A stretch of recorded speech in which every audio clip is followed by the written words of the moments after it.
দর্শক, আজ পবিত্র শুক্রবার, সবাইকে জুমা মুবারক। দর্শক, অনেক গুরুত্বপূর্ণ খবর আছে। বাবালবান্দে প্রণালী এবং লোহিত সাগরে জাহাজ চলাচল নিরাপদ করতে এবং স্বাধীনভাবে যাতে জাহাজ চলাচল করতে পারে এই লক্ষ্য ঘোষণা করে সৌদি আরব 14 সদস্যের একটি জোট ঘোষণা করেছে। এই জোটে বাংলাদেশও থাকবে বলে খবর পাওয়া গেছে। এদিকে গত রাতেও ইরানের পক্ষ থেকে মার্কিন ঘাঁটি লক্ষ্য করে ড্রোন হামলা চালানো হয়েছে। ইরানের জাতীয় সংসদের স্পিকার বাকের কলিবফ তিনি বলেছেন, কেশম দ্বীপে আমেরিকা যে বর্বর হামলা চালিয়েছে তার জন্য তাদেরকে মূল্য দিতে হবে। এদিকে ইরানের খাতামুল আম্বিয়া হেডকোয়ার্টার্সের প্রধান মেজর জেনারেল আলী আবদুল্লাহি তিনি বলেছেন, মধ্যপ্রাচ্যে মার্কিন সেনাদের জন্য তাদের সমরস্ত্র যেমন জরুরি, তেমনি তাদের সাথে কফিনও থাকতে হবে। কফিন এখন তাদের অবিচ্ছেদ্য অংশ হয়ে গেছে। একথার মানে কি? খুবই গুরুত্বপূর্ণ কথা। আরো একটি বিপজ্জনক খবর আছে, সেটি হচ্ছে ইরানের সর্বোচ্চ নেতাকে আমেরিকা এবং ইসরায়েল খুঁজছে। ইরানের সর্বোচ্চ নেতাকে আমেরিকা এবং ইসরায়েল যখন খোঁজে তার মানে কি আমরা সবাই বুঝতে পারি। এই নিয়ে আলোচনা করব। পাশাপাশি আলোচনা থাকবে মিশরের একটি সমুদ্র বন্দরে একটি এলএনজি জাহাজে ড্রোন হামলা হয়েছে, সেখান থেকে আমেরিকার একটি যুদ্ধ জাহাজও মারাত্মকভাবে ক্ষতিগ্রস্ত হয়েছে। এই ব্যাপারে আকারে ইঙ্গিতে ইরানকে দায়ী করা হচ্ছিল, কিন্তু ইরানের পররাষ্ট্রমন্ত্রী সাইদ আব্বাস আরাকচি ভিন্ন কথা বলেছেন। কি বলেছেন এবং কেন বলেছেন, এই সমস্ত নিয়ে এখন আমি বিস্তারিত আলোচনা করার চেষ্টা করব। আশা করি প্রত্যেকটি পয়েন্টের আলোচনা আপনাদের ভালো লাগবে। যদি আলোচনা ভালো লাগে তাহলে লাইক, কমেন্ট, শেয়ার করবেন এবং চ্যানেলটি সাবস্ক্রাইব করে সাথেই থাকবেন প্লিজ। দর্শক, চলুন বিস্তারিত আলোচনায় চলে যাই। প্রথমে যে আলোচনা করেছি সেটি হচ্ছে একটা জোট হতে যাচ্ছে সৌদির নেতৃত্বে, যে বাংলাদেশ সহ বিশ্বের 14টি দেশ সেই জোটে যোগ দেবে বা তার প্রতি সমর্থন জানিয়েছে বলে খবর বেরিয়েছে। এই জোটের লক্ষ্য হবে বাবালমান্দে প্রণালী এবং লোহিত সাগরে সৌদি জাহাজ বা সৌদির বন্দরের দিকে যে সমস্ত জাহাজ যাবে তাদের উপরে যে নিষেধাজ্ঞা আরোপ করেছে ইয়েমেনের হুতি সমর্থিত সামরিক বাহিনী বা সরকার, সেই নিষেধাজ্ঞা নাকচ করে দেয়া, বানচাল করে দেয়া। এবং ইয়েমেনের পক্ষ থেকে, অর্থাৎ ইয়েমেনের হুতি সরকারের পক্ষ থেকে সৌদি বন্দরের উপরে যে নিষেধাজ্ঞা আরোপ করা হয়েছে, অবরোধ আরোপ করা হয়েছে, সেই অবরোধ ভেঙে দেওয়ার চেষ্টা করা হবে। এই জন্য সৌদি আরব ইয়েমেনের সাথে সম্ভবত একা পারছে না পারার কারণে জোট গঠনের ঘোষণা দিয়েছে। এবং এই লক্ষ্যে গতকাল সৌদি আরবে মোট 43টি দেশের অংশগ্রহণে একটি সম্মেলন অনুষ্ঠিত হয়েছে। সেই সম্মেলন থেকে যে সমস্ত দেশ সৌদি আরবের এই জোটের প্রতি সমর্থন দিয়েছে তারা হলো কুয়েত, বাহরাইন, কাতার, বাংলাদেশ, পাকিস্তান, তুরস্ক, সুদান, সোমালিয়া, জিবুতি, জর্ডান, মিশর, ইয়েমেনের যে সৌদি সমর্থিত অংশ তারা, এবং কমোরস নামে আরেকটি দেশ। আল জাজিরা খবর দিয়েছে কমোরস আছে, কিন্তু কোনো কোনো জায়গায় পাওয়া যাচ্ছে কমোরস না, নাইজেরিয়া আছে। জানি না এই দুই দেশের কোনটা। 43টি দেশ অংশগ্রহণ করেছিল সম্মেলনে, তাতে এই 14টি দেশ সমর্থন দিয়েছে। আর সৌদি আরব এই জোটের নেতৃত্বে থাকবে, জোটের হেডকোয়ার্টার থাকবে সৌদি আরবে। লক্ষণীয় বিষয় হচ্ছে মধ্যপ্রাচ্যে যে সমস্ত দেশ রয়েছে তার ভিতরে গুরুত্বপূর্ণ কয়েকটি দেশ এই জোটে নেই, যেমন ইরাক, ওমান এবং সংযুক্ত আরব আমিরাত। আর এই যে জোট করা হয়েছে, এই জোট যদি স্বাভাবিক উপায়ে এই অবরোধ বা নৌ চলাচলের স্বাধীনতা নিশ্চিত করার চেষ্টা করে তাহলে সেটা হচ্ছে একদিক। কিন্তু বাস্তব কথা হচ্ছে যে একেবারে স্বাভাবিকভাবে বেসামরিক উপায়ে কিভাবে এই হুতি সমর্থিত সরকারের অবরোধ তারা ভাঙবে। তাহলে এখানে সামরিক হস্তক্ষেপ বা সামরিক সংঘাতের একটা প্রশ্ন কিন্তু থেকে যাচ্ছে, এটা অনিবার্য হয়ে উঠবে। সেই জায়গায় এই যে মুসলিম এই সমস্ত দেশ সৌদি আরবকে সমর্থন দিয়ে একটা যুদ্ধের প্রেক্ষাপট তৈরি করতে যাচ্ছে বা হচ্ছে, এটা কতটা ভালো হবে, কতটা মুসলিম বিশ্বের স্বার্থ রক্ষা করবে সেটা কিন্তু ভেবে দেখার ব্যাপার। এখানে কিন্তু প্রত্যেকটা মুসলিম দেশ, তা মুসলিম দেশ যদি সৌদি আরবের ডাকে সাড়া দেয়, এবং আমেরিকাও আছে শুনতে পাচ্ছি, তো মুসলিম দেশগুলো যদি সৌদি আরবের ডাকে সাড়া দেয় তাহলে আমার প্রশ্ন হচ্ছে, এই মুসলিম দেশগুলো কেন সম্মিলিতভাবে সৌদি আরবকে এই কথা বলছে না যে ইয়েমেন তো আপনাদের একেবারে প্রতিবেশী দেশ এবং একটা দরিদ্র দেশ, তারাও মুসলিম দেশ, তার সাথে যে সমস্যা, সেই সমস্যাটা কূটনৈতিক উপায়ে আলাপ আলোচনার মাধ্যমে, সংলাপের মাধ্যমে সমাধান করি। আসুন আমরা সবাই এ ব্যাপারে হেল্প করি, আমরা সবাই মিলে এতে মধ্যস্থতা করি।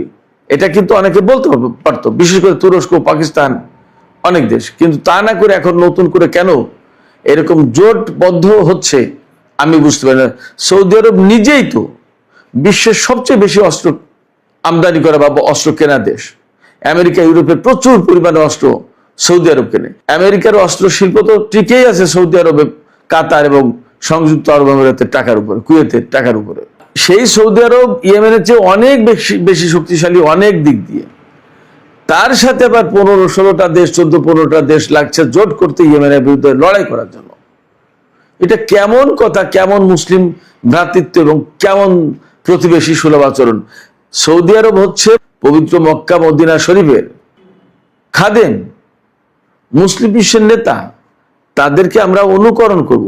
সেই জায়গায় একটা প্রতিবেশী দেশ এবং দুর্বল দেশ, অভাবী দেশ, গরিব দেশ, তাদের উপরে এইভাবে তাকে একেবারে আষ্টে পৃষ্ঠে বেঁধে ফেলে তাকে শেষ করে দেওয়ার চেষ্টা, এটা কেমন কথা হচ্ছে? এই জায়গায় তো কূটনীতির প্রয়োজন। সমস্যা হয়েছে সেটা ঠিক আছে, সৌদি আরবের সাথে ইয়েমেনের একটা সংঘাত হয়েছে অনেকদিন ধরে। এখানে মুসলিম বিশ্বের দায়িত্ব ছিল তো তাদেরকে আলোচনা টেবিলে বসানো এবং একটা মধ্যস্থতা করা। তা না করে এখন কেন তুরস্ক বা পাকিস্তান বা আরো এরকম যে সমস্ত দেশ যথেষ্ট প্রভাবশালী, সামরিক দিক দিয়ে শক্তিধর দেশ, তারা কেন এই জোটে যুক্ত হয়ে আরেকটা যুদ্ধের প্রেক্ষাপট তৈরি করার ব্যবস্থা করছে?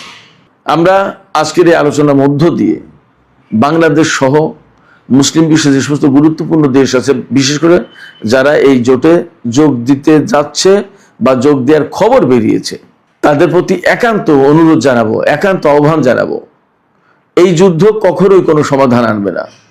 দয়া করে আপনারা আলোচনার ব্যবস্থা করুন, কূটনৈতিক উদ্যোগ নিন এবং এই কাজে রাশিয়া আর চীনের সহযোগিতা নিয়ে যেতে পারে। তারা এখানে অনেক ভালো গুরুত্বপূর্ণ ভূমিকা পালন করতে পারে।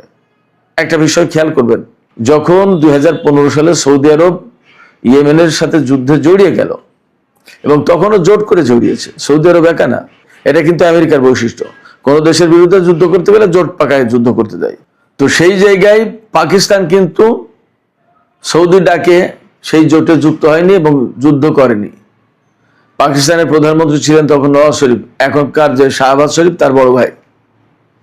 পাকিস্তান কিন্তু যথেষ্ট কৌশলে এবং শক্ত অবস্থানে থেকে সৌদি আরবের পক্ষে সেই সময় যুদ্ধে নামেনি, যদিও সৌদি আরবের সাথে পাকিস্তানের অনেক অনেক সামরিক চুক্তি আছে।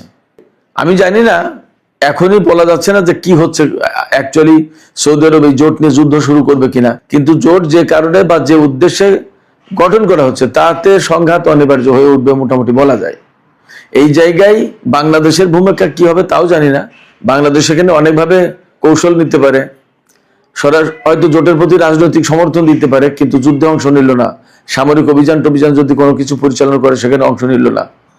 বাংলাদেশের অনেক জনশক্তি সৌদি আরবে আছে, সেখান থেকে রেমিটেন্স আসে, আমাদের অনেক বাজার বা আমাদের অর্থনীতির একটা গুরুত্বপূর্ণ অংশ হয়ে গেছে সৌদি আরব, ঠিক আছে। কিন্তু সৌদি আরবের কাছে তো আমরা দাসখত দিন, এটাও তো ঠিক। আমরা জনশক্তি পাঠিয়েছি, আমাদের জনশক্তি তো এমনি এমনি কাজ করছে না। আমরা সেখানে পয়সা নিচ্ছি, তাদের কাজ দিচ্ছি। আমাদের জনশক্তির উপরে তো তাদের অর্থনীতি দাঁড়িয়ে আছে। আমাদের জনশক্তি রপ্তানি করছি, তারা যে আমাদেরকে বিশেষ উপকার করে দিয়েছে ব্যাপারটা তাও না। আমাদের জনশক্তি তাদের অর্থনীতিকে দাঁড় করে রেখেছে এবং চালিয়ে রেখেছে। আমাদের জনশক্তি বলতে আমাদের, ভারতের, পাকিস্তানের, বিশ্বের বিভিন্ন দেশের জনশক্তি গিয়ে সৌদি আরবের অর্থনীতি গড়ে দিয়েছে এবং সেটা চলছে। আর সেখানে জনশক্তি পাঠিয়েছি বলে তাদের হয়ে যুদ্ধ করতে হবে, এটাও কোনো যুক্তিসঙ্গত না, এটা একটা অন্যায় দাবি। এই জায়গা থেকে বাংলাদেশকে একটু শক্ত অবস্থানে থাকতে হবে আমি মনে করি। আবার কূটনীতির আশ্রয় নিতে হবে, আমাদের স্বার্থও দেখতে হবে, যাতে সৌদি আরবের সাথে কূটনৈতিক সম্পর্ক খারাপ না হয় সেদিকেও চেষ্টা করতে হবে। এবং আমি মনে করি এই জায়গায় আমি আগেই বলেছি, যখনই সৌদি আরবের সাথে ইয়েমেনের দ্বন্দ্ব শুরু হয়েছে এবং বাব আল মান্দেব কেন্দ্রিক প্রবলেম হলো, তখনই আমি বলেছি, আমি পরামর্শ দিয়েছি, আমি আহ্বান জানিয়েছি যে বাংলাদেশের পক্ষ থেকে এখনই একটা গুরুত্বপূর্ণ জরুরি ভিত্তিতে কূটনৈতিক উদ্যোগ নেওয়া দরকার, এবং এই কূটনৈতিক উদ্যোগের সাথে পাকিস্তান, চীন, রাশিয়া এই সমস্ত দেশকে অন্তর্ভুক্ত করা যায়, এমনকি মালয়েশিয়াকেও অন্তর্ভুক্ত করা যায়। তুরস্ককে এখন আর অন্তর্ভুক্ত করার সুযোগ নেই, তারপরেও তার সাথে আলোচনা করা যায়। জোটে হয়তো অনেকেই আছে, কিন্তু জোটে থাকার মানে তো এই না যে সবাই সরাসরি যুদ্ধে অংশ নেবে বা অংশগ্রহণ করতে হবে। সেক্ষেত্রে জোটের থেকেও এর ভেতর থেকে একটা গ্রুপ, কয়েকটা দেশ মিলে সৌদি আরবকে বোঝানোর চেষ্টা করা যেতে পারে, এবং এটা খুব জরুরি মুসলিম বিশ্বের জন্য, মুসলিম উম্মার জন্য, মধ্যপ্রাচ্যের জন্য। সবচেয়ে বড় কথা হচ্ছে যে বাব আল মান্দেব প্রণালী বা লোহিত সাগর বা এডেন উপসাগর মুক্ত করার জন্য এই জোট গঠন করা হয়েছে। যুদ্ধ করে কি মুক্ত হবে? প্রতিদিন প্রতিনিয়ত সেখানে যুদ্ধ চলতেই থাকবে, তাহলে কি করে মুক্ত হলো? যুদ্ধ করে মুক্ত হবে না, আলোচনার মাধ্যমেই সৌদি আরব এবং ইয়েমেনের ভেতরকার সংকট সমাধান করতে হবে। যুদ্ধবিরতি তো 2021 সাল থেকে চলছিল, কেন সৌদি আরব ইরানি বিমান লক্ষ্য করে হামলা চালাতে গেল ইয়েমেনে? সৌদি আরব যদি ইয়েমেনের উপরে নিষেধাজ্ঞা দেয়, তো ইয়েমেনও সৌদি আরবের উপর নিষেধাজ্ঞা দিতেই পারে। যুদ্ধ তো, সৌদি আরব যদি একটা ঢিল মারে, তো ইয়েমেনও তো একটা ঢিল মারছে। তো সেই যুদ্ধ যদি বৈধ হয়, তাহলে সৌদি আরব ইয়েমেনের উপর অবরোধ আরোপ করেছে, ইয়েমেনও সৌদি আরবের উপর অবরোধ আরোপ করেছে, সেটা অবৈধ হবে কেন? এবং সেইটা খোলার জন্য এখন এত এত দল, এত এত জোট করতে হবে। এতে কি অ্যাকচুয়ালি লোহিত সাগর, বাব আল মান্দেব প্রণালী, এডেন উপসাগর এগুলো উন্মুক্ত হবে? হবে না। প্রচুর রক্তক্ষয় হবে, প্রাণহানি হবে, এবং এতে তেলের বাজার আরো বেশি ঊর্ধ্বমুখী হবে। যুদ্ধের মধ্য দিয়ে কোনো মতেই হরমুজ প্রণালী, বাব আল মান্দেব প্রণালী কোনো কিছু খোলা যাবে না। আলোচনা এবং বাস্তবতার ভিত্তিতে তার সমাধান করতে হবে। আমরা আশা করি বাংলাদেশ সরকার বা এই জোটে যারা প্রভাবশালী দেশ আছে সৌদি আরব বাদে, এই প্রভাবশালী দেশগুলো মিলে নতুন করে সলা পরামর্শ করে হয়তো জোট একটা গঠন হলো, কিন্তু যুদ্ধ না করে কিভাবে আরো এগিয়ে যাওয়া যায় সেই একটা চেষ্টা করা উচিত। এখানে একটু তথ্য দিয়ে রাখি, এই যে বাব আল মান্দেব প্রণালী, লোহিত সাগর, এই পথে 2023 সালের একটা পরিসংখ্যান দিতে পারি। 2023 সালে প্রতিদিন 8,60,00,000 ব্যারেল তেল পরিবহন করা হয়েছে এই পথে, আর গ্যাস পরিবহন করা হয়েছে প্রতিদিন 400 কোটি ঘনফুট। আপনারা চিন্তা করেন তাহলে কত গুরুত্বপূর্ণ এই নৌরুট, এই বাব আল মান্দেব প্রণালী। সেই প্রণালী যখন বন্ধ, আর তাকে যদি যুদ্ধ করে মুক্ত করতে যেতে হয়, তাহলে গ্যাসের দাম, তেলের দাম কোথায় যাবে? বিশ্ব অর্থনীতিতে কি অবস্থায় দাঁড়াবে? আর এই প্রণালী দিয়ে তো শুধু তেল এবং গ্যাস যায় না, ইলেকট্রনিক্স পণ্য, পোশাক সামগ্রী, তারপরে সার, আরো গুরুত্বপূর্ণ কত জিনিস যায়। চীন, Japan, Korea, Malaysia, Indonesia, Philippines, Singapore, Vietnam, এই সমস্ত কত গুরুত্বপূর্ণ অর্থনৈতিক শক্তি এই সমস্ত দেশ, তাদের সমস্ত পণ্য ইউরোপ আমেরিকায় যেতে গেলে বেশিরভাগই এই বাব আল মান্দেব প্রণালীর লোহিত সাগর, সুয়েজ খাল হয়ে ভূমধ্য সাগর দিয়ে, আটলান্টিক দিয়ে ইউরোপ আমেরিকায় যায়। অতএব যুদ্ধ করে এখানে সমাধান হবে এটা আসলে ভাবার কোনো সুযোগ নেই। আমি মনে করি এখানে কূটনীতি শেষ কথা। দর্শক, এবার আমরা ইরানের যুদ্ধ প্রসঙ্গে আসি। ইরান গত রাতেও কুয়েতে একটি মার্কিন সামরিক ঘাঁটির উপর ড্রোন হামলা চালিয়েছে এবং তাতে ক্ষয়ক্ষতি হয়েছে অবধারিত। বড় কোনো খোঁজ খবর এখন আমার কাছে আপাতত নেই, তবে এইটুকু বলি যে ইরানের জাতীয় সংসদের স্পিকার বাকের কলিবাফ তিনি বলেছেন গতকাল যে কেশম দ্বীপে আমেরিকা হামলা চালিয়েছিল এবং সেই হামলায় একটি বাড়ি একদম বিধ্বস্ত হয়ে চাপা পড়ে মা বাবা এবং ছোট্ট একটি মেয়ে মারা গেছে।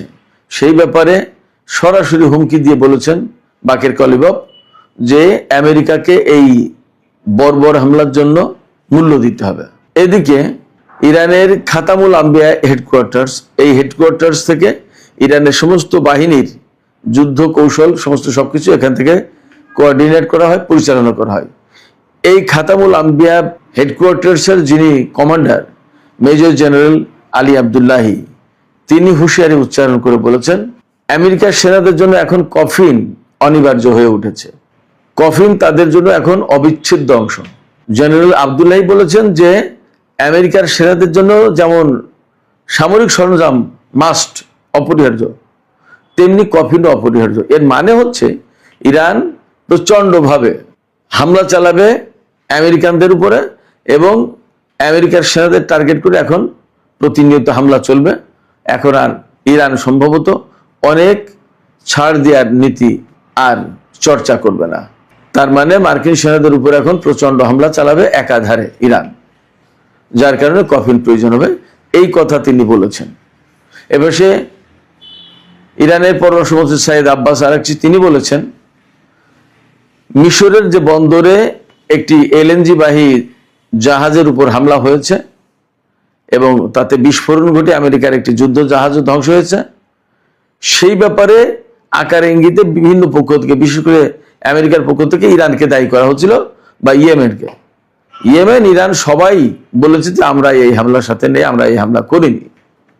ইরান বলেছে যে এই হামলার পেছনে থাকতে পারে ইহুদিবাদী ইসরায়েল, ইরানের ভাষায় ইসরায়েল থাকতে পারে এবং সেখানে বরং ইরানকে দায়ী করানোর চেষ্টা করা হচ্ছে। এটা ঠিক না, আমরা এর সাথে নেই। বরং মিশরের নিরাপত্তা আমাদের কাছে অনেক গুরুত্বপূর্ণ। মিশর আমাদের আঞ্চলিক বন্ধু দেশ, তাদের নিরাপত্তাকে আমরা যথেষ্ট গুরুত্ব দিই। মিশরের উপরে আমাদের হামলা চালানোর কোনো কারণ নেই, প্রশ্নও নেই। সম্ভবত ইরানের এই বক্তব্য থেকে একেবারেই বিষয়টা পরিষ্কার হবে। আর সর্বশেষ যে বিষয়টি নিয়ে আলোচনা করতে চাই, এটা খুবই বিপজ্জনক একটা খবর। সেটা হচ্ছে আজকেই খবর বের হয়েছে, দেখলাম ইরানের বর্তমান সর্বোচ্চ নেতা সাইদ মুস্তফা খামেনি, তাকে আমেরিকা এবং ইসরায়েলের গোয়েন্দারা খোঁজাখুঁজি করছে। তিনি সর্বোচ্চ নেতার দায়িত্ব গ্রহণের পর আজ পর্যন্ত জনসমক্ষে আসেননি। এই অবস্থায় তিনি কোথায় আছেন তার অবস্থান শনাক্ত করার চেষ্টা করছে আমেরিকা এবং ইসরায়েল। লক্ষ্যটা সহজ, আমেরিকা এবং ইসরায়েল যখন ইরানের সর্বোচ্চ নেতার অবস্থান শনাক্ত করার চেষ্টা করে, তার মানে হচ্ছে তাকে হয়তো হত্যা করার চেষ্টা করছে। কিন্তু একথাও ঠিক, ইরানের সাবেক সর্বোচ্চ নেতা সাইয়েদ আলী খামেনিকে হত্যা করে আমেরিকা কি তার লক্ষ্য অর্জন করতে পেরেছে? যদি নতুন নেতাকে হত্যা করে আমেরিকা কি তার লক্ষ্য অর্জন করতে পারবে? পারবে না। বরং তাদের জন্য বিপদ আরো বাড়বে, মধ্যপ্রাচ্যের পরিস্থিতি আরো জটিল হবে এবং ইরান কি তখন ছেড়ে দেবে? ছেড়ে দেবে না।